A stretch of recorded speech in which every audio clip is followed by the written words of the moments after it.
اعوذ باللہ من الشیطان الرجیم بسم اللہ الرحمن الرحیم الحمد للہ الذی جعل الحمد مفتاحا لذکرہ وسببا للمزید من فضلہ ودلیلا علی آلائہ وعظمتہ والصلاة والسلام علی عبدہ وامین وحیہ وخاتم رسلہ سیدنا و مولانا بالقاسم محمد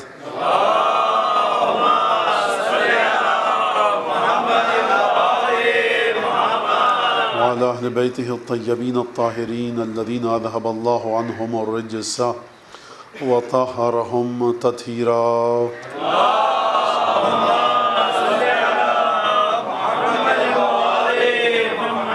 واللعن الدائم على أعدائهم أجمعين. أما بعد فقد قال الله الحكيم في كتابه المجيد أعوذ بالله من الشيطان الرجيم إنك لعلى خلق عظيم. درود بھیجے محمد آل محمد.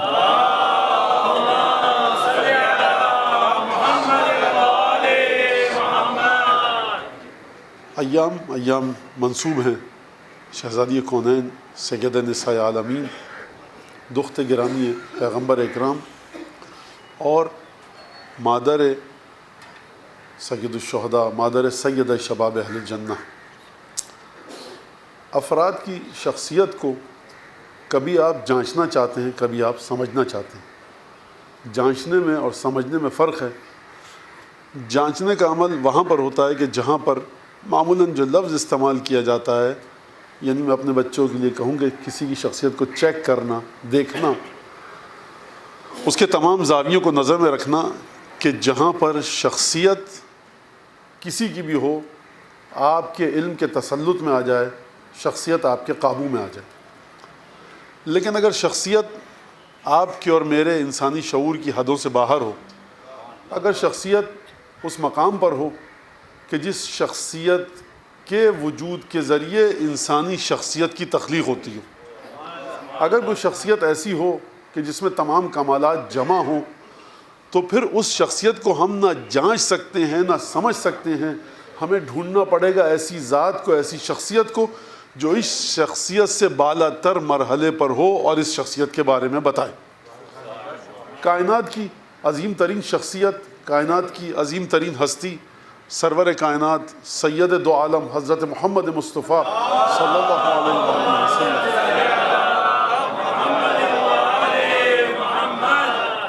اور یہاں پر ایک بات میں چھوٹی سی عرض کروں کہ جو یقیناً بہت بڑی بات ہے سید الشہداء اور امام مجتبیٰ جناب سیدہ مولا کائنات کے حوالے سے، وہ یہ کہ پروردگار عالم نے تو جملہ اور آیت قرآن میں نازل فرما دی، اِنَّكَ لَعَلَىٰ خُلُقٍ عَظِيمٍ. اور پروردگار نے اسی طرح سے نبی کریم کے اخلاق کی تعریف کی. مختلف آیتیں ہیں. فَبِمَا رَحْمَةٍ مِّنَ اللَّهِ لِنتَ لَهُمْ حَبِيبٌ، خدا کی رحمت کے ذریعے تمہارا مزاج اتنا نرم ہے.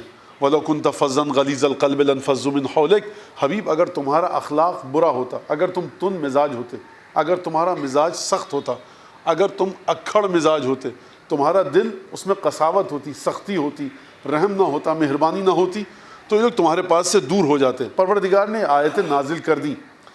یہ جو آیتیں پروردگار نے نازل کی نبی کریم کی شان کے سلسلے میں، قرآن میں ان آیتوں کو ذکر کیا. قرآن میں آج تک یہ آیات موجود ہیں. نبی کریم کی زندگی پہلی وحی نازل ہونے کے بعد کل 23 برس کی، اور جب سے آپ کی ولادت ہوئی اس دنیا میں تشریف لائے 63 برس کی زندگی. تو آیات نازل ہوئی نبی کریم کے زمانے میں. قرآن پورا مکمل ہوا اس کا نزول 23 برس میں تقریباً. لیکن نبی کریم کی رسالت کو چلنا ہے صبح قیامت تک. تو آیات کہہ رہی ہیں کہ آپ اخلاق کے سب سے بلند مرتبے پر ہیں. خلق انسانی، انسانی مزاج، انسانی عادات و اطوار، بہترین انسانی عادات کے سلسلے میں اے محمد مصطفیٰ، اے حبیب خدا، آپ سے بڑھ کر کوئی نہیں ہے. خدا نے کہہ تو دیا، لیکن مسئلہ یہ کہ نبی کی زندگی 23 برس پر مشتمل ہے پہلی وحی آنے کے بعد. اب ان آیتوں کی لاج کون رکھے قیامت تک کے لیے؟ 23 برس میں کوئی آپ سے آ کر کہہ سکتا ہے کہ آپ کے نبی 23 برس کے بعد چلے گئے، تو ہم کیسے نبی کے اخلاق کو سمجھیں؟ تو اس کے لیے عقل تقاضا کرتی ہے، انسانی شعور ڈھونڈتا ہے ایسی شخصیتوں کو کہ جن کی ذات میں نبی کریم کا نور معجزن ہو، نبی کریم کے نور کی مالک ہو۔ اور نبی کریم کی شخصیت واقعی بڑی عجیب ہے، اگر انسانی زاویے سے بھی دیکھا جائے، آخری پیغمبر ہونے کے ناطے دیکھا جائے، قرآن جو ختم نبوت کے بارے میں گفتگو فرما رہا ہے اس بات کو تو چھوڑ دیجئے، لیکن بشریت کے سانچے میں ڈھال کر پیغمبر اکرم کو خدا نے بھیجا، بشریت کے سانچے میں ڈھال کر پیغمبر اکرم کو خدا نے بھیجا، اور عجیب انداز سے پروردگار عالم نے نبی کریم کے بارے میں آیات نازل فرمائیں۔ آپ حضرات یقیناً یہ سوچ رہے ہوں گے کہ ایام منسوب ہیں شہزادی کونین سے اور یہاں گفتگو ہو رہی ہے نبی کریم کے بارے میں، تو حضور جب تک خود چراغ سمجھ میں نہیں آئے گا اس کی کرن بھی سمجھ میں نہیں آئے گی۔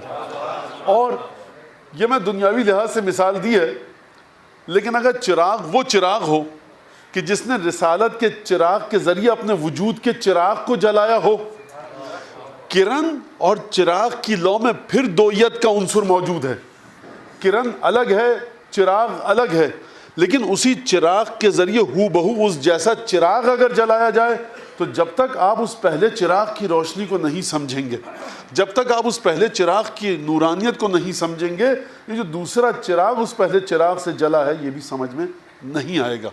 قرآن نے کس طرح سے گفتگو کی ہے یہ آپ کے سامنے ہے، لیکن مولا کائنات نے رسالت کے بارے میں جو گفتگو کی، کسی حد تک مجھے آپ اجازت دیجئے کہ میں پیش کروں آپ کے سامنے کہ نبی کریم کے بارے میں مولا کائنات نے گفتگو کس انداز سے کی ہے، اور ہم نے خود جناب امیر المومنین کے کلمات کا انتخاب کیوں کیا۔ میں آپ کے سامنے نہج البلاغہ کے 4-5 جملے پیش کروں گا۔ کیا وجہ ہے کہ ہم جب بھی نبی کریم کی سیرت کا مطالعہ کرتے ہیں، جب بھی حضور اکرم کی ذات کا مطالعہ کریں، ہم سب سے پہلے اگر جاتے ہیں تو جناب امیر المومنین علی بن ابی طالب علیہ الصلوۃ والسلام کی شخصیت کی طرف،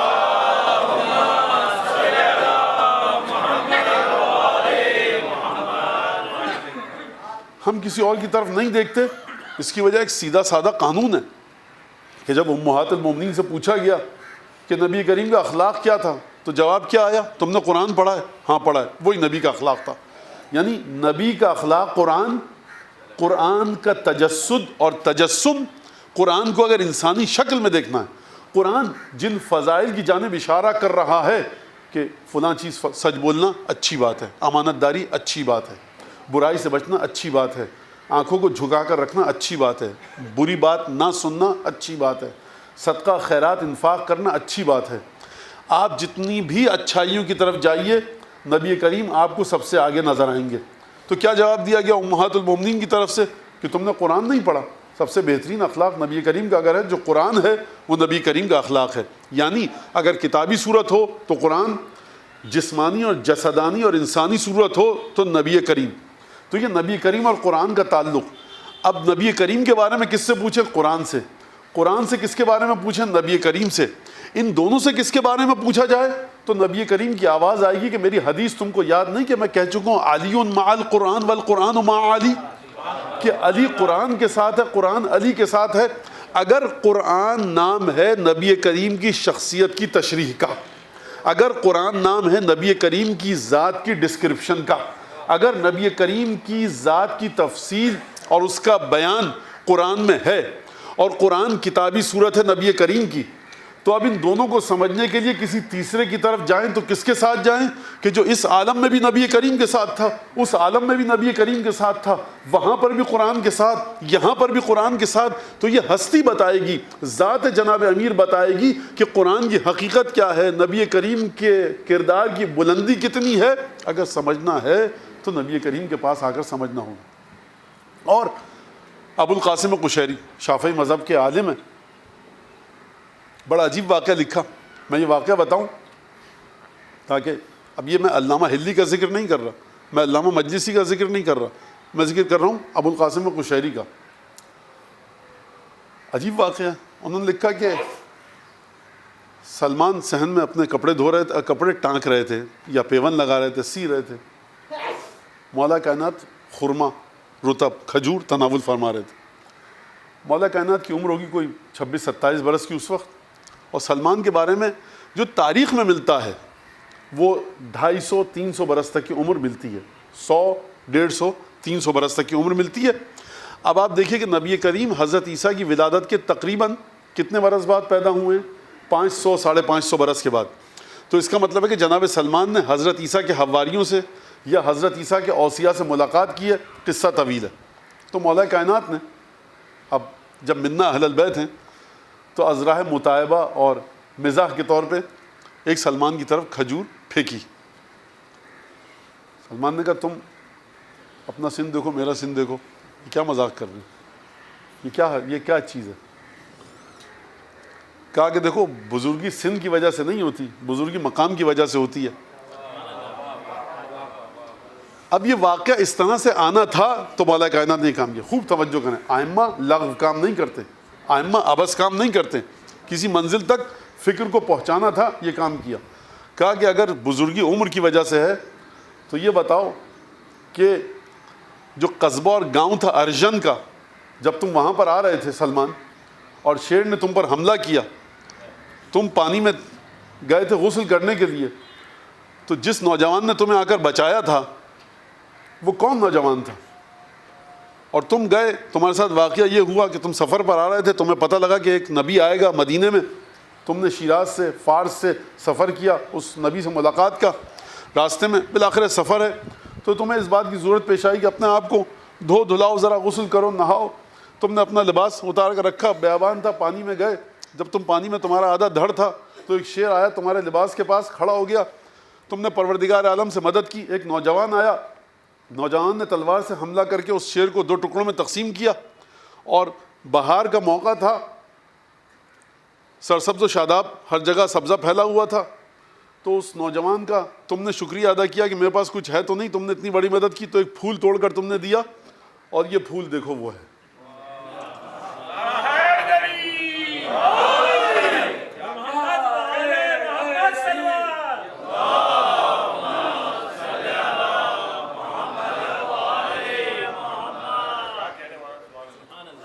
یہ قضیہ, یہ واقعہ کب کا ہے؟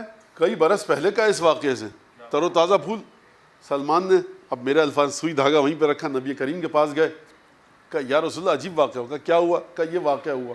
یہ علی بن ابی طالب نے بتایا واقعہ, اور واقعہ انسان بتا دے تو پھر بھی ہضم ہو جاتا ہے, لیکن اپنی آستین سے وہ پھول نکال کر مجھے دکھایا تو سلسلہ کیا. اچھا دیکھیے, مولا کائنات کو کوئی دکان جمانے کا شوق نہیں ہے اپنی, جانتے ہیں کہ کس کو ولایت کی کس منزل تک لانا ہے, تاکہ یقین اور مضبوط ہو جائے, محبت میں اور آگے بڑھیں. اپنی ذات کے جلوے اس کو دکھائے جاتے ہیں جس کے دل میں محبوب کی محبت ہو. جو نفرت کرے اس کو اپنی ذات کے جلوے دکھانے کا فائدہ کیا؟ تم پہلے حب کی بنیادی مرحلے پر آؤ تو صحیح, تب تم ہمیں اپنی طرف کھینچ کر لائیں گے. ہمیں دکان جمانے کا شوق نہیں, ہم کوئی پیر و مریدی جمانا چاہتے ہیں. یہاں پر رسول خدا کے پاس گئے, کہا یا رسول اللہ یہ کیا واقعہ ہوا؟ رسول خدا نے کیا واقعہ بتایا, یہ واقعہ. اور عجیب بات یہ کہ علی نے اپنی آستین سے پھول نکال کر دکھایا, تر و تازہ وہ پھول. یہ اس واقعے کے وقت میرے علاوہ اور میرے خدا کے علاوہ کوئی نہیں تھا.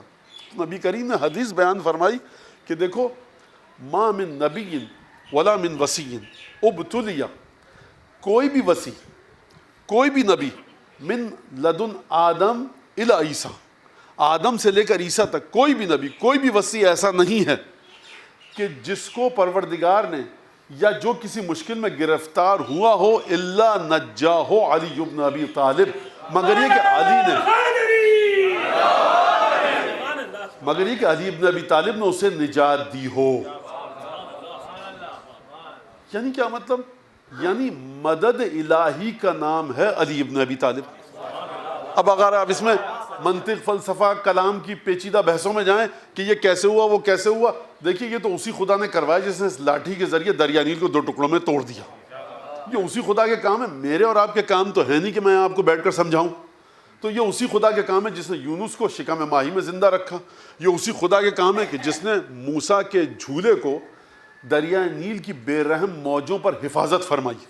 اسی خدا کا کام ہے کہ جس نے موسیٰ کی لاٹھی سے کہا کہ مارو پتھر پر پانی نکلے گا, پتھر پر مارو پانی نکلے گا, پانی پر مارو پتھر بن جائے گا. لاٹھی ایک ہے, 2 متضاد کام کرتی ہے. وہی عیسیٰ ہیں, ہاتھ پھیر رہے ہیں آنکھوں پر, بینائی آ جاتی ہے. اس پر اعتراض نہیں ہوا. جب اس پر اعتراض نہیں ہوا تو یہ حدیث موجود ہے. علی نام ہے مدد الہی کا, یعنی یہ روح علی ابن ابی طالب ہے. تو ہم مولا کائنات کی بارگاہ میں جا کر پوچھیں گے کہ مولا کائنات نے کس انداز سے بیان فرمایا خود ذات نبی کریم کو۔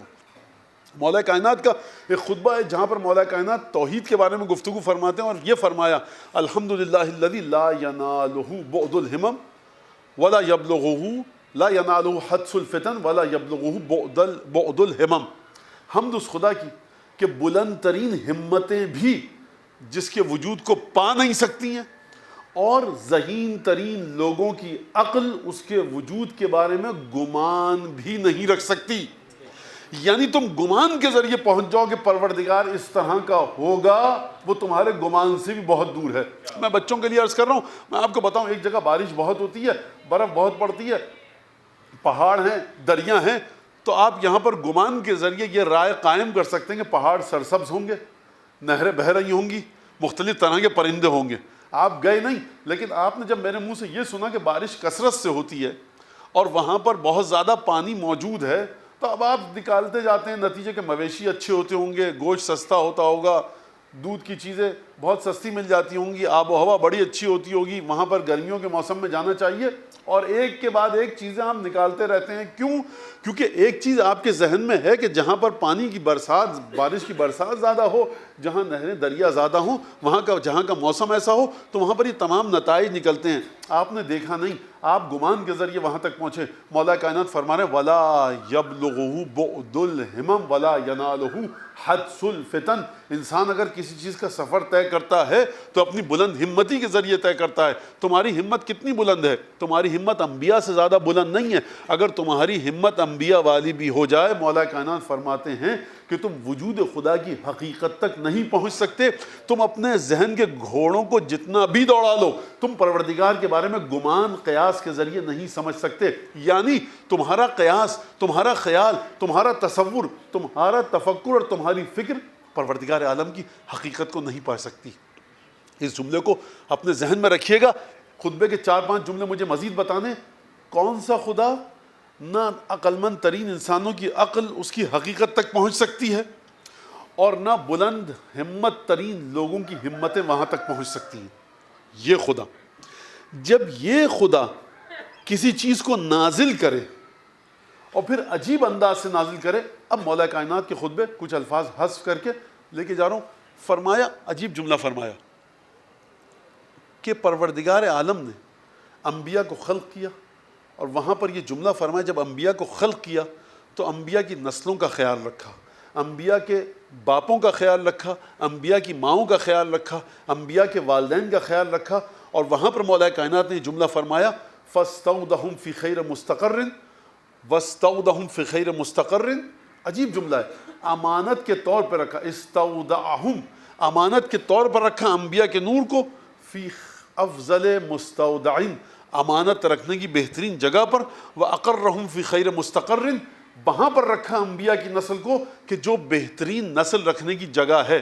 اور اس کے بعد جملہ یہ فرمایا حتی افزت کرامت اللہ سبحانہ وتعالی الی نبیہ محمد صلی اللہ علیہ وآلہ وسلم، فرمایا یہاں تک کہ پروردگار عالم کی کرامت، خوب توجہ کیجیے گا، اگر خوب توجہ کیجیے گا اس جملے پر، اگر وہم و گمان سے بالا تر ہو تو وہ ذات خدا ہے۔ جب ذات خدا اپنی کرامت کو دکھانا چاہے تو وہ کس کی ذات ہے؟ سنیے مولا سے، یعنی وہ ذات، میں پھر تکرار کروں گا تاکہ حق کے محمد مصطفیٰ صلی اللہ علیہ وآلہ وسلم کسی حد تک ادا ہو سکے۔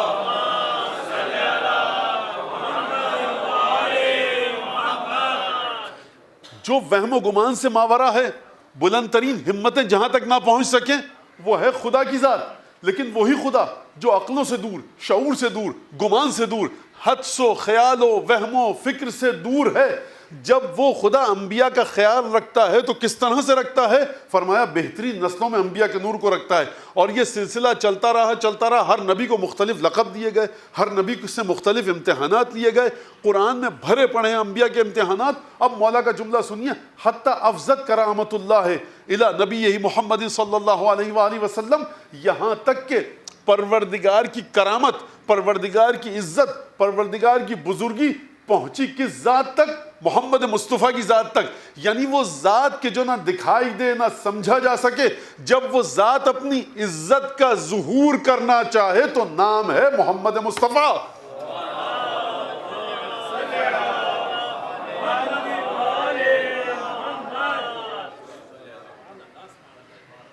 یعنی جب آپ مدینے جائیں زیارت پڑھیں تو عزت خدا کی زیارت کر رہے ہیں. اب یہاں سمجھ میں آیا آپ کو؟ اگر یہ حدیث کہی جاتی ہے من زارنی، جو میری زیارت کرے گویا ایسا ہے کہ اس نے عرش پر خدا کی زیارت کی. انسان کے حلق سے یہ بھائی تجلی ذات پروردگار ہے محمد مصطفیٰ. کمالات الہی اگر ہیں، ذات حتی افضت کرامت اللہ الی نبی محمد صلی اللہ علیہ وآلہ وسلم، یہاں تک کہ پروردگار عالم کی ذات میں جتنی بھی خوبیاں ہیں، جتنی بھی خصوصیتیں ہیں، کرامت اللہ، اللہ نے عزت جو دینی تھی کسی بندے کو وہ نبی کریم کی ذات میں متجلی فرما کر، عطا فرما کر نور محمد مصطفیٰ کو اس انداز سے خلق کیا. افضت پہنچی کہاں تک؟ کرامت نبی کریم تک. اچھا اب یہ سلسلہ کرامت کا چلے گا کہ نہیں چلے گا؟ نہیں حضور، قرآن فرما رہا ہے دیکھو محمد خاتم النبیین ہیں، تو اس کا مطلب یہ ہے، خوب توجہ کیجئے گا، ایک اور نتیجہ دوں. اس کا مطلب یہ ہے کہ اب پروردگار عالم کی نگاہ میں قیامت تک کے لیے کوئی ایسی ہستی نہیں کہ جس کے ذریعے پروردگار اپنے نور کو دکھلا سکے. جو ہستی تھی وہ محمد مصطفیٰ کی صورت میں بھیج دی. اگر کوئی اور ہوتا تو پروردگار اس کو بھیجتا، اس سے آگے ہوتا. اب نور مصطفیٰ کہاں سے ملے گا؟ نور مصطفیٰ حدیث قصہ کے آخر میں ملے گا. ہم فاطمہ تو و ابوہا و بعلہا و بنوہا.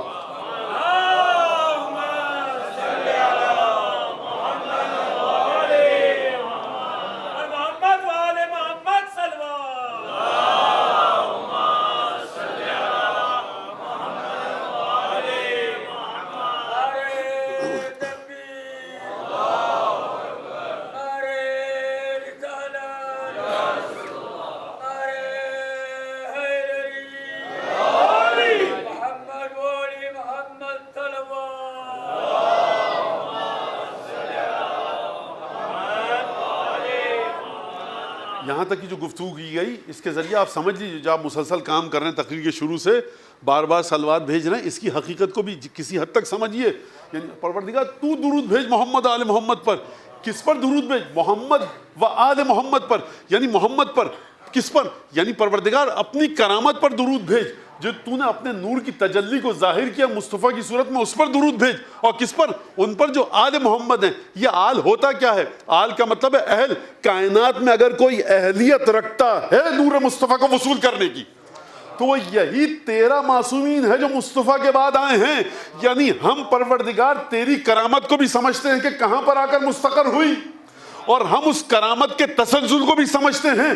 تو اب مجھے بتائیے، اگر کوئی کرامت الہی کو بھی سمجھے اور تسلسل کرامت کو بھی سمجھے، اب اس کو اگر موت آ جائے اور پروردگار عالم کا نمائندہ یہ کہے من مات علی حب آل محمد مات شہیدہ،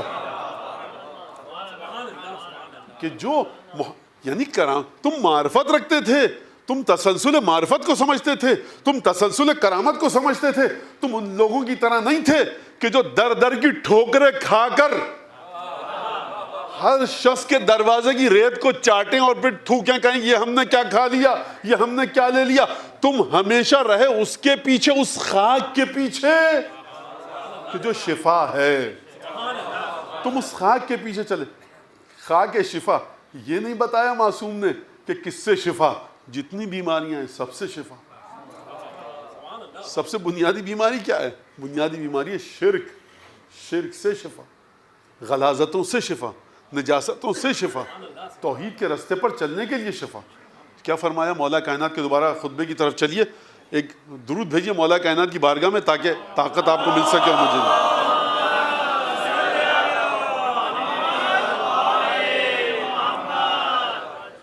فرمایا فاستودعہم فی افضل مستودع، اس جگہ پر امانت کے طور پر رکھا نور انبیاء کو کہ جو بہترین امانت کے طور پر رکھنے کی جگہ تھی. ایک جملہ کہہ دوں پھر آگے بڑھ جاؤں. یعنی مولا کائنات مزاج آشنا نبوت ہے نا، تو گفتگو فرما رہے ہیں آپ کو جناب آمنہ کے مقام سمجھنے ہیں، نہج البلاغہ پڑھیے. حضرت عبداللہ کا مقام سمجھنا ہے، نہج البلاغہ پڑھیے. آپ کو حضرت عبد المطلب سمجھنے ہیں، نہج البلاغہ پڑھیے. یہ 50 اور 20 روپے والی کتاب اور دینیات اور اسلامیات کے کورس لکھنے والوں کو کیا پتا کہ رسالت کی تعریف کی کیسے جاتی ہے؟ جس کو یہ نہیں پتا کہ پیٹ پہ چھیٹ آئی پانی کی یا نجاست کی، اس سے آپ پوچھیں گے عرش اولا کے مسائل کو؟ نہج البلاغہ پڑھیے، فرمایا فاستودعہم فی افضل مستودع، پروردگار عالم نے اپنے انبیاء کے نور کو صلبوں میں رکھا، نور کی صورت میں ان صلبوں میں رکھا جو بہترین امانت رکھنے کی جگہیں ہیں۔ یعنی کیا مطلب؟ یعنی وہ مومن جس کے دل میں حب علی ابن ابی طالب ہے، کہا گیا تم اپنی ماں کے لیے بہت دعا کیا کرو، کیونکہ تمہاری ماں وہ خاتون تھی کہ جس نے خیانت نہیں کی۔ جس دل میں محبت ہو اس ماں کا یہ مرحلہ ہے، تو خود اس خاندان کی مرکزی شخصیت کا مقام کیا ہوگا، اس کے نور کو کن شخصیات کی ذات میں رکھا جائے گا، اس کے ماں باپ کس مقام پر ہوں گے۔ ایک طرز تفکر وہ کہ نعوذ باللہ خاکم بدہن، خدا ایسے جملے لکھنے والوں کو ہدایت دے کہ جناب عبداللہ اور جناب آمنہ جہنم میں ہیں، خاکم بدہن نعوذ باللہ۔ اور ایک نہج البلاغہ کا رسول فاستودعہم افضل مستودع وَأَقَرَّهُمْ فِي خَيْرِ مُسْتَقَرٍ۔ اگر سمجھنا ہے اب جناب عبداللہ اور جناب آمنہ کون تھے، نہج البلاغہ پڑھیے، یعنی بہترین امانت رکھنے کی جگہ پر رکھا۔ بہترین جب مولا کائنات فرمائیں، اگلے خطبے میں کیا فرمایا؟ لَمْ يُسَمْ فِيهِ عَاهِرٌ وَلَا ضَرَبَ فِيهِ فَاجِرٌ۔ نبی کریم کے خاندان میں نہ کوئی بد کردار عورت تھی، نہ کوئی بد کردار مرد تھا۔ بد کردار عورت دیکھنی ہے تو جا کر دیکھو جنگ احد میں کس کے منہ سے ہمارے چچا کا خون ٹپک رہا ہے۔ تم کیا سمجھو آمنہ کون ہے، تم کیا سمجھو شان رسالت کیا ہے، تم اس خاندان کو سمجھو تو کیسے سمجھو گے؟ پھر فرمایا، اور عجیب جملہ ہے مولا کائنات کا، فرمایا بہترین امانت رکھنے کی جگہ پر رکھا، بہترین مستقر پر، بہترین قرار دینے کی جگہ پر قرار فرمایا۔ کس کا؟ نور رسالت کا، تمام انبیاء کا۔ یہاں تک کہ کرامت جب پہنچی تو اس کی فضیلت کیا ہے؟ تناسختہم کرائم الاصلاب الی مطہرات الارحام، یعنی ہر صلب نے پچھلے صلب سے نور انبیاء کو اس انداز سے لیا کہ نور انبیاء کی حقیقت میں نہ کمی ہوئی نہ بیشی ہوئی، اور اس کے بعد امانت کے طور پر پاک و پاکیزہ ارحام کی طرف منتقل کیا۔ یعنی جن شجروں سے انبیاء کا تعلق ہوتا ہے ان شجروں میں نہ بد کردار مرد آتا ہے نہ بد کردار عورت آتی ہے۔ ہر صلب پچھلے صلب سے امانت کے طور پر نور رسالت کو لے کر اگلے صلب کی جانب بھیج دیتا ہے۔ اس جملے کو خوب اپنے ذہن میں رکھیے گا، کیونکہ مجھے جناب صدیقہ کبریٰ سلام اللہ علیہا فاطمہ زہرا تک آپ کو لے کے جانا ہے۔ اللہم صلی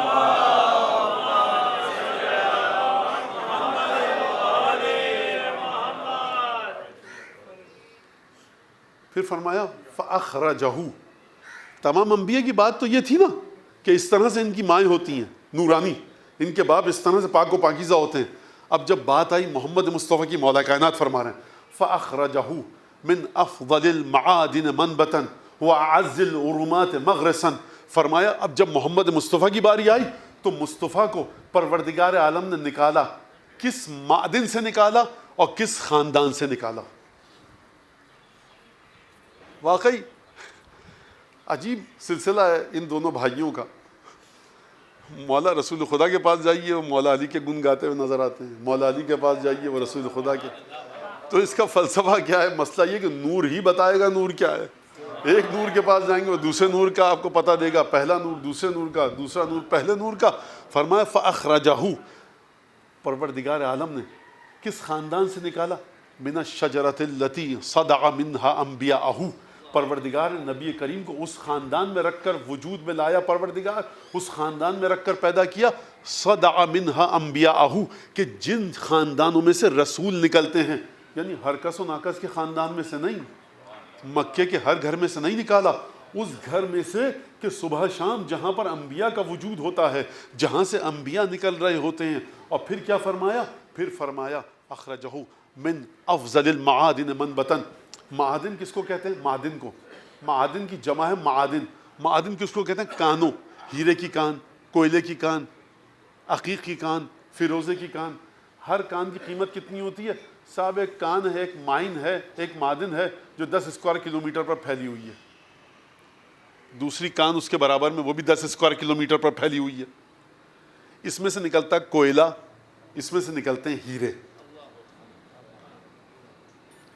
اسکوائر کلومیٹر ایریا ایک ہی ہے لیکن قیمت کس کے ذریعے تعین کیا جاتا ہے؟ جو چیز اس کان کے وجود میں سے نکل رہی ہے. یعنی نبی کریم کا خاندان وہ ہے کہ جس کی ذات میں سے ایسا انمول گوہر نکل کے آیا کہ جس کا نام ہے محمد مصطفیٰ. اور پھر مولا کائنات کے جملوں پر غور کیجئے گا, افصح العرب نہیں ہے, افصح العالم ہے, امام الکلام ہے علی بن ابی طالب کا کلام.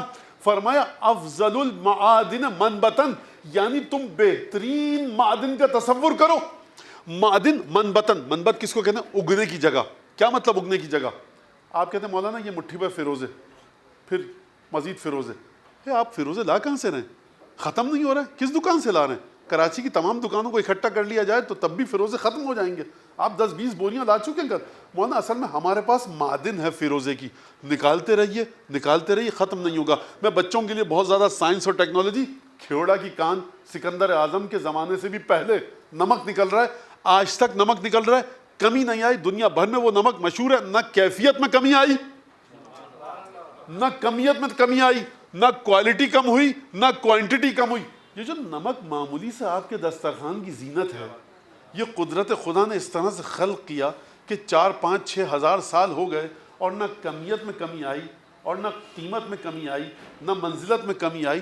تو آپ مجھے یہ بتائیے کہ پروردگار اپنی کرامت کا نور عطا کر کے جب محمد مصطفیٰ کو دنیا میں نازل کرے گا, تو اب مجھے بتائیے کہ نبی کریم کی صفات کو آپ کس طرح سے تولیں گے؟ پھر وہی جملہ کہوں جو شروع میں کہا, نبی کریم تو 63 برس کی عمر میں چلے گئے. اب آپ ڈھونڈیے جا کر اس معدن کو کہ جو صبح قیامت تک اپنے نور کو نچھاور کرتی رہے گی, اور مرحلہ وہ آئے گا کہ جس کو قرآن نے کہا وہ اشرقت الارض بنور ربہا, جب ظہور کریں گے نا آپ کے اور میرے آخری مولا, تو زمین اپنے پروردگار کے نور سے چمک جائے گی.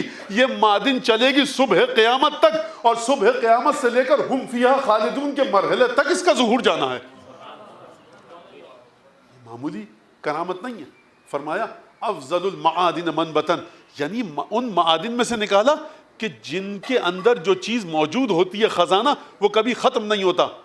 تمام معادنوں کو دیکھ لیجئے, ان کے اندر خزانہ ختم نہیں ہوگا. جتنی بھی ایسی معادن ہیں جن میں خزانہ ختم نہ ہو, ان میں سب سے افضل معدن رسول خدا کے خاندان کی ہے. یعنی یہ نہ کہیے گا کہ رسول خدا اس معدن سے ہیں جس کا خزانہ ختم نہیں ہوتا, بلکہ یہ کہیے کبھی ختم نہ ہونے والی معدنوں میں سے رسول خدا کا گھر افضل ترین ہے. ایک اور جملہ سنیے توجہ کے ساتھ, خوب توجہ کے ساتھ سنیے گا. یہ جو رسول خدا کا خاندان افضل ترین ہے, ایک مرحلہ ہے رسول خدا کی ولادت سے پہلے کا, ایک مرحلہ ہے رسول خدا کی ولادت کے بعد کا. رسول خدا کو اس خاندان میں سے نکالا کہ جو افضل المعادن منبتن ہے, یعنی یہ وہ معدن ہے, یہ خاندان ایسا ہے کہ جو افضل المعادن ہے, بہترین معدن ہے, بہترین کان ہے, یعنی اس میں سے نکالا. سوال کروں گا آپ سے, رسول خدا افضل ترین پیغمبر ہیں کہ نہیں ہیں؟ افضل ترین انسان ہیں کہ نہیں ہیں؟ افضل ترین مخلوق ہیں کہ نہیں ہیں؟ افضل ترین مخلوق اس خاندان میں پیدا ہوئی, یعنی اس مخلوق الہی سے پہلے کوئی رسول خدا جیسا نہ تھا. اب ایک سوال کر رہا ہوں, نتیجہ آخر میں دوں گا. اب رسول خدا جناب آمنہ کی آغوش مطہر میں تشریف لا چکے. اب رسول خدا حضرت عبداللہ کی نسل سے, حضرت عبداللہ کے صلب سے دنیا میں تشریف لا چکے. ابھی تک مصطفیٰ نہیں آئے تھے اس خاندان میں, افضل المعادن تھا. اب مصطفیٰ آ چکے ہیں. اب دل پر ہاتھ رکھ کے, قرآن پہ ہاتھ رکھ کے بتائیے, اب اس خاندان کی افضلیت کہاں جائے گی؟ پہلے یہ خاندان زیر تربیت تھا ابو طالب اور عبد المطلب کے. پہلے یہ خاندان زیر تربیت تھا عبد مناف کے, جناب ہاشم کے. ان ہستیوں کے زیر تربیت تھا, لیکن ان ہستیوں نے اس نور الہی کو بچایا. میں نے کیا جملہ پیش کیا آپ کے سامنے نہج البلاغہ کا, تناسختہم کرائم الاسلاب, یعنی ہر صلب نے حفاظت کی نور نبی کی. یہ مسلسل کس کے درمیان رہا نور؟ عبد مناف, جناب ہاشم, عبد المطلب, ابو طالب, نور امامت, یہ تمام کے تمام اس طرح سے رہا. جب یہ نور ظاہر نہیں تھا تو بہترین لوگوں کے صلب میں تھا. جب یہ نور ظاہر ہوگا تو خود اس نور کا صلب کس مقام پر ہوگا؟ اس نور کی نسل کس مقام پر ہوگی؟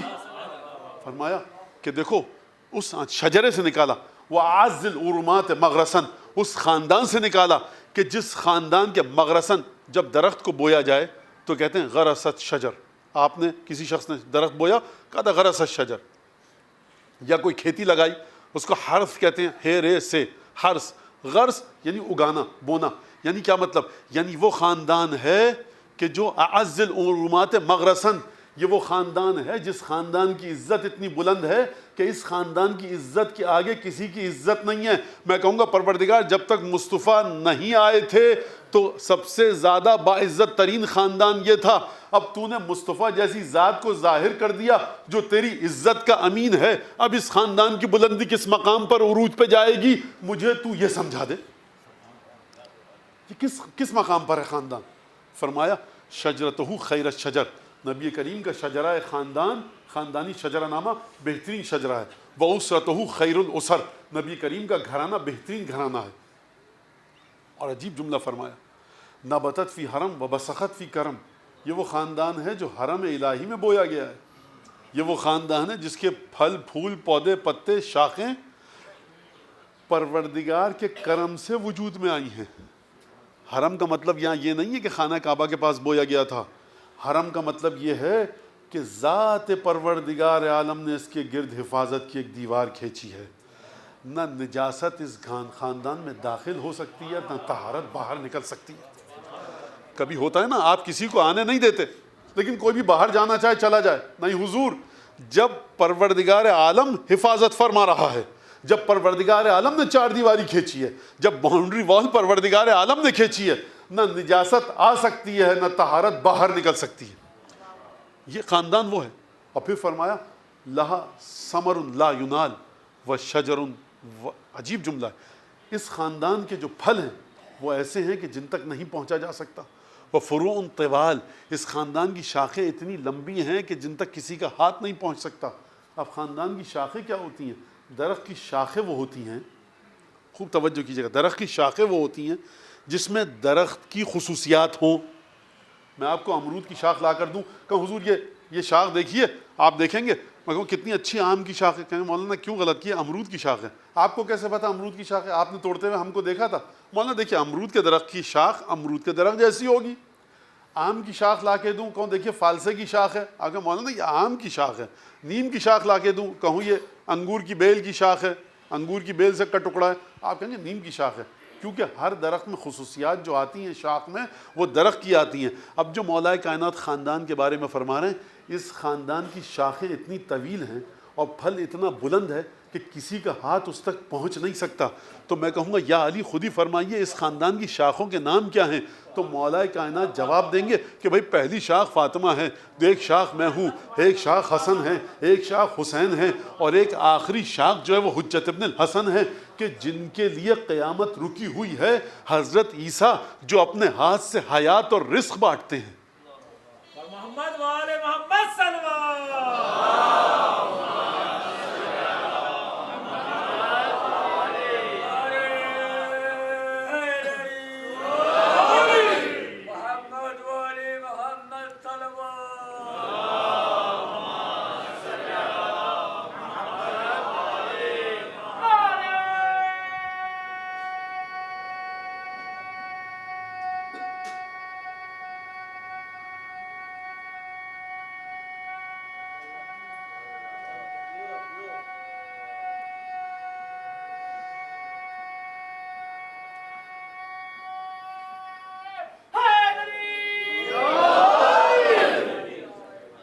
درود بھیجیے محمد آل محمد۔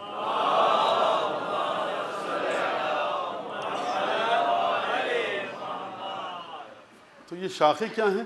یہ شاخیں اس درخت سے، اس کا مطلب یہ ہے کہ خاندان پیغمبر کی شاخیں وہ ہیں، ہر درخت کی شاخ وہ ہوتی ہے کہ جو اس درخت کی توسیع ہو، اس درخت کا ایکسپینشن ہو، اس درخت کا ایکسٹینشن ہو۔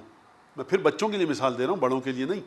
اگر آم کی شاخیں دکھا کر کہوں دیکھیے نیم کا درخت باہر لگایا تھا یہاں تک پھیل کے آ گیا، تو بچہ کہے گا مولانا یہ نیم کے درخت کا پھیلاؤ ہے، آم کے درخت کا نہیں ہے۔ یعنی رسول خدا کی ذات کا پھیلاؤ اگر دیکھنا ہے تو خود رسول خدا سے پوچھئے، اور صفات ڈھونڈیے کہ رسول خدا جیسی صفات کہاں تک ہیں. جہاں تک وہ صفات پھیلتی ہوئی نظر آئیں گی یہ شجرہ نبوت کا پھیلاؤ ہے. اب آپ کی سمجھ میں آیا کہ اگر نہ ہوتی فاطمہ زہرا، اگر نہ ہوتے حسن و حسین، نہ ہوتے امیر المومنین، تو وہ صفات جو پروردگار عالم فرما رہا ہے رسول خدا سے مخاطب ہو کر کہ حبیب انک لعلی خلق عظیم، تم ہر اخلاق کے بلند ترین درجے پر ہو، وہ اخلاق رسول خدا اپنے ساتھ لے جاتے.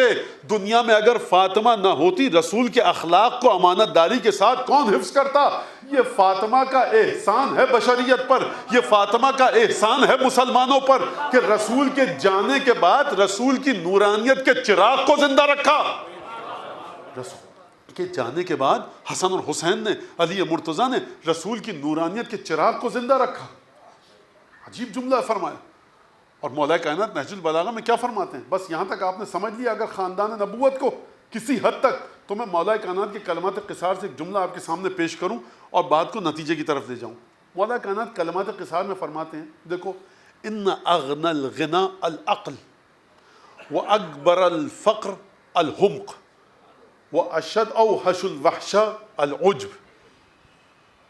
عجیب جملہ. واکرم الحسب، عجیب جملہ فرمایا. سب سے پہلا جملہ دیکھو، ان اغنى الغنى العقل.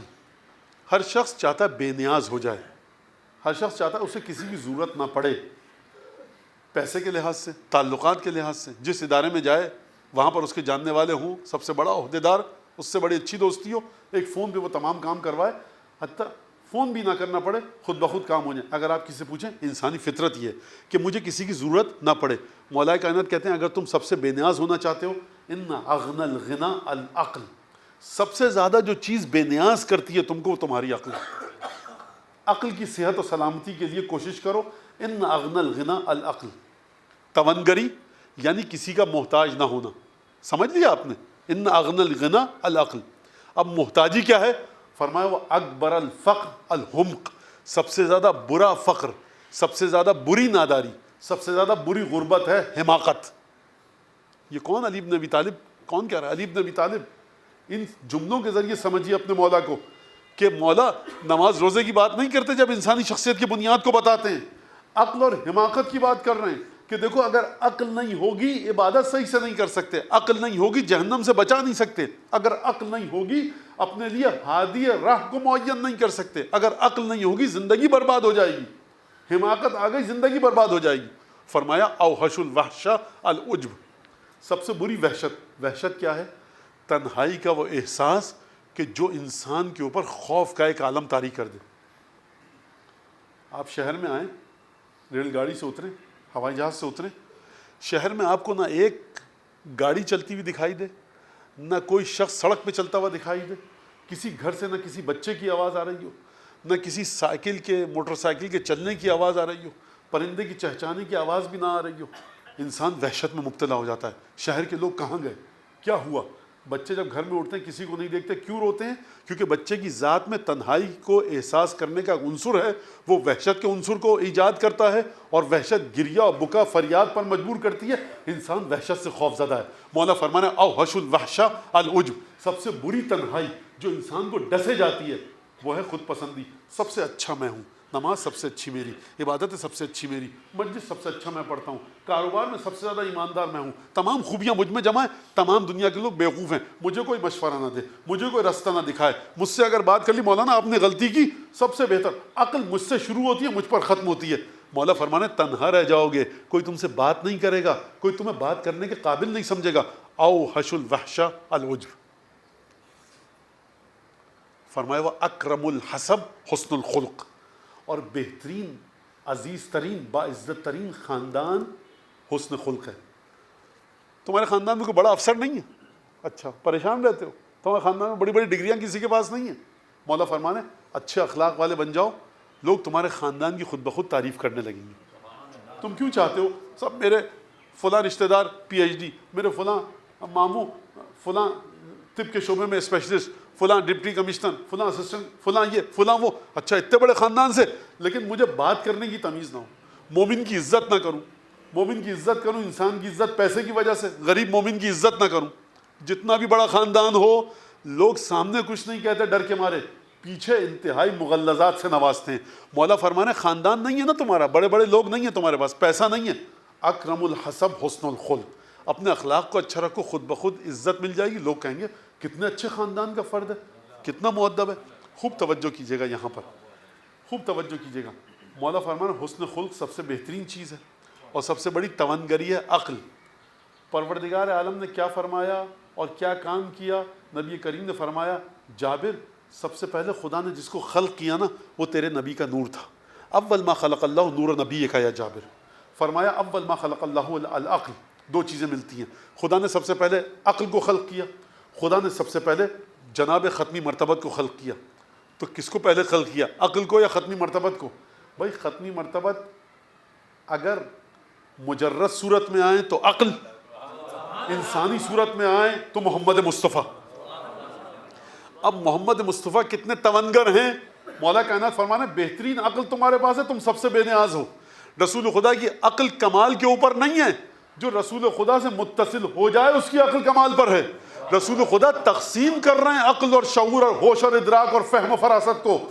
فرمایا اکرم الحسب حسن الخلق, بدترین خاندان ہے. تمہارے خاندان میں کوئی بڑا آدمی نہیں ہے, بڑا عہدیدار نہیں ہے, پیسے والے نہیں ہیں, سب بیچارے کم پڑھے لکھے ہیں. اچھا اخلاق لے لو, تمہارا خاندان اس کی تعریفیں ہونے لگیں گی. تو مجھے بتائیے کہ جس کے خاندان کو خدا کا بلند ترین ہے نبی کریم کا خاندان, اور پھر اس خاندان میں نبی کریم کو پیدا کرے اور کہ حبیب تم سب سے بڑے اخلاق پر ہو, تو فرمایا کہ جس کا خاندان نچلے درجے کا ہے اگر وہ اچھے اخلاق کو اپنا لے خاندان کی عزت ہونے لگے گی. تو جس کے خاندان کی عزت خدا کی نگاہوں میں ہے اس خاندان میں ختمی مرتبت پیدا ہو حسن خلق لے کر. تو اب مجھے بتائیے نبی کریم کی شخصیت کہاں پر چلی گئی؟ کوئی جناب عبد مناف کی شخصیت پر نکتہ چینی نہیں کر سکتا, کوئی عبد مناف ہاشم کی شخصیت پر نکتہ چینی نہیں کر سکتا, کوئی جناب حمزہ پر انگلی نہیں اٹھا سکتا, کوئی ابو طالب کی شخصیت میں نکتہ چینی نہیں کر سکتا. جن غلاظتوں میں دشمنان محمد و آل محمد مکے میں ملوث تھے کہ ممبر پر بیان کرتے ہوئے شرم آئے, تاریخ نے بڑی کوشش کی, ایک انگلی نہیں اٹھ سکی. بڑی کوشش کر کے ابو طالب کو کافر کہا, وہ بھی علماء نے کہا کس کو کافر کہہ رہے ہو, پہلا نعت خان تو ہے ہی ابو طالب. تو ایسے خاندان نبی کریم آئے. اب میں آپ کی تھکاوٹ کو ختم کروں, جب نبی کریم کا یہ سلسلہ ہے, اب اگر وہ ہستی آئے کہ پروردگار ایک دفعہ نبی کریم سے کہے حبیب ہم نے قرآن اس لیے نازل نہیں کیا کہ تم اپنے آپ کو مشقت میں ڈالو, لیکن ایک دفعہ قرآن میں آیت آئے انا اعطیناک الکوثر, حبیب ہم نے تمہیں کوثر عطا کی. کس خاندان میں کوثر عطا کی؟ کس کو کوثر عطا کی؟ نبی کریم کو کوثر عطا کی. نبی کریم کا خاندان بہترین خاندان ہے, انبیاء اس میں سے نکلے ہیں. نبی کریم کی ذات عرش ہفتم سے بھی آگے ہے, سدرۃ المنتہا سے آگے پہنچ چکی ہے. نبی کریم ایسے نبی کریم کو خدا جب تحفہ عطا کرے اور یہ کہ انا اعطیناک الکوثر, حبیب یہ ہم نے بذات خود تم کو کوثر عطا کی. اب دیکھو سلسلہ دوسرا ہے فصل لربک وانحر. یہ کوثر تمہیں اس لیے عطا کی گئی ہے کہ تمہیں تمہارے دشمنوں سے بچائے. جب بھی کوئی دشمن اٹھ کر تمہاری رسالت پر انگلی اٹھائے گا اسی کوثر کی روانی اس کے ہاتھ کو کاٹ دے گی.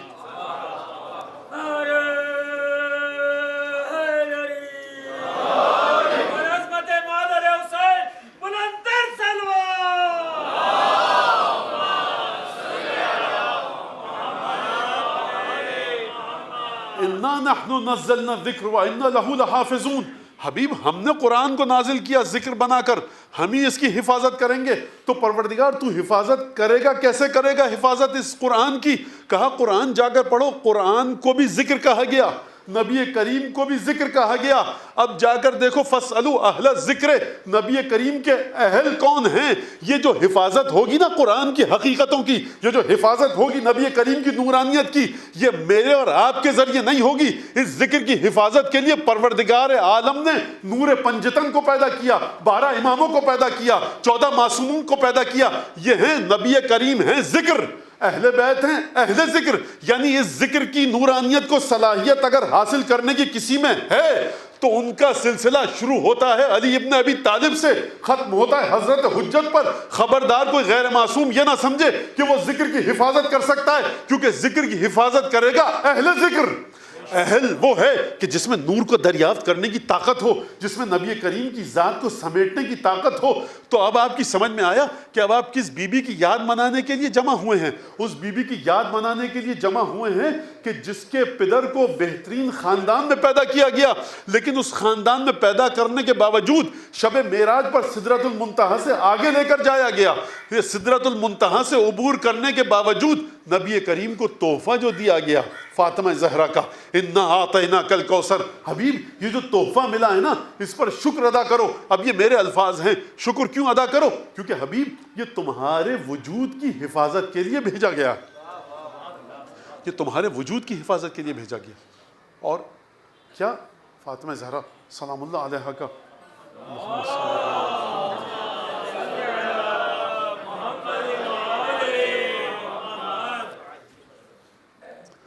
بی بی کی شخصیت آپ جانتے ہیں کہ جو چھٹے امام نے بیان فرمایا ہے المجہولۃ قدرن، بی بی کی شخصیت مجہولۃ قدرن ہے، یعنی قدر منزلت بی بی کی نہیں سمجھی جا سکتی۔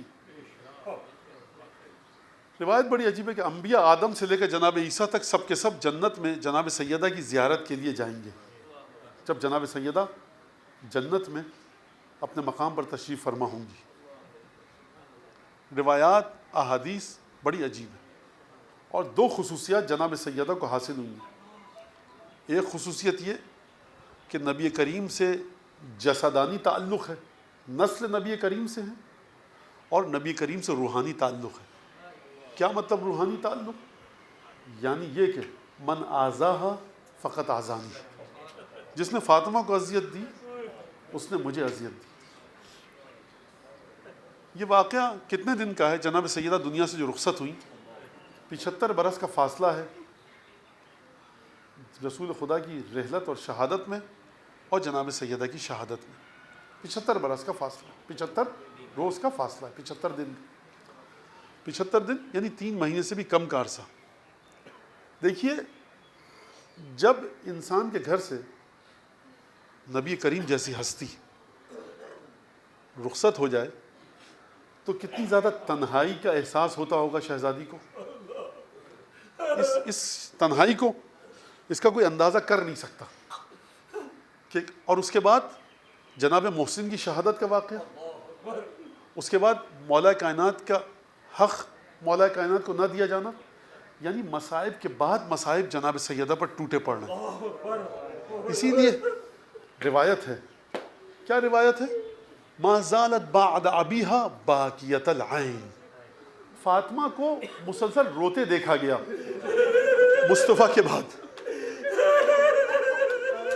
دیکھیے نبی کریم نے عجیب فرمایا، فاطمہ کے دروازے کے آگے آتے، نبی کریم جناب سیدہ کے گھر کے دروازے کے آگے آتے، دو کام کیے سرور کائنات نے فاطمہ کے گھر کے دروازے کے ساتھ۔ ایک تو کہا دیکھو سب کے دروازے بند ہو جائیں، یہ دروازہ کھلا رہے، اور دوسرا کبھی کبھی نبی کریم نماز تہجد پڑھتے تھے فاطمہ کے دروازے کے سامنے۔ یعنی اگر تمہیں احترام نہیں کرنا فاطمہ کے دروازے کا، فاطمہ کا دروازہ سمجھ کے، تو کم از کم مصلی رسول سمجھ کے احترام کرو، قبلہ گاہ رسول سمجھ کے احترام کرو۔ کیا کیا گیا؟ اس دروازے پر لکڑیاں جلائی گئی۔ دروازہ جلا، کس کا دروازہ ہے؟ کہ جہاں پر فرشتے بھی آئیں تو اجازت لے کر آئیں۔ سیدہ بستر علالت سے جا کر لگ چکی۔ روایت کے الفاظ ہیں کہ شیوخ مدینہ آئے مولا کائنات کی خدمت میں، کہ علی ہمیں وقت آئے، کہا کہ دیکھو علی، رسول کی بیٹی تب کی لیلن و نہارا۔ اچھا میں ایک جملہ کہوں جو مجھے سمجھ میں آتا ہے کہ جب یہ آئے ہوں گے مدینے کے شیوخ تو شاید دونوں شہزادے سمجھے ہوں کہ اب نانا کی تعزیت کے لیے آئیں گے، کوئی ہم کو گود میں اٹھائے گا۔ دیکھیے آپ کو کسی سے محبت ہو، اس کے بہت ہی محبوب نواسے ہوں، آپ کو دوست مر گیا آپ کا، تو آپ اس کے نواسوں کو اٹھائیں گے، کچھ ان کے لیے ایسی چیز لے کر جائیں گے جس سے ان کا دل بہل جائے، بوسہ لیں گے، باہر گلی کوچے میں لے کر جائیں گے دل بہل جائے. تو شاید یہ میری ناقص رائے ہے, ایک نادانی کی صورت میں ایک فکر میرے ذہن میں آئی کہ جب یہ شیوخ مدینہ آئے ہوں گے تو شاید شہزادوں کے تصور میں یہ ہو کہ اب آ کر تعزیت کے تسلیت کے کچھ جملے کہیں گے, تھوڑی دیر بیٹھیں گے, نانا کے دور کے واقعات بتائیں گے, نانا کی باتیں کریں گے, نانا کے فضائل بتائیں گے. جملہ جو کہا گیا بڑا عجیب ہے کہ ان فاطمہ تبکی لیلا و نہار. علی, فاطمہ دن و رات روتی ہیں, دن کو روتی ہیں, ہمارے کاروبار زندگی میں خلل پڑتا ہے, رات کو روتی ہے, آرام میں خلل پڑتا ہے. آپ فاطمہ سے یہ کہیں کہ یا رات کو روئے یا دن کو روئے. مولا کائنات بڑی مظلومیت کے ساتھ گویا کہ سر کو جھکا کر شہزادی کی خدمت میں آئے اور کہا کہ سیدہ یہ پیغام آیا ہے کہ آپ یا راتوں کو رویا کریں یا دن کو. عزیزوں, یہ جملہ میرا ہے, تاریخ کا نہیں ہے, یہ مولا کا جملہ نہیں ہے, میرا ہے.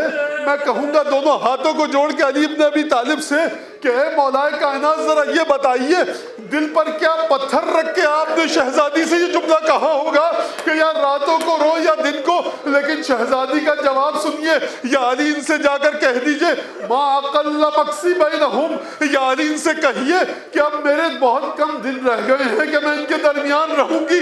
میں کہوں گا اے بی بی, آپ کے گھر کا دروازہ جلا, آپ کا پہلو شکستہ ہوا, بازو زخمی ہوا, محسن شہید ہوئے, علی کے گلے میں رسی باندھی گئی. علی آئے, بڑے آرام سے آپ سے کہا کہ شہزادی یہ بتائیے کہ اب کیا کیا جائے, یہ بتائیے کہ یا راتوں کو روئی یا دن کو یہ پیغام آیا ہے.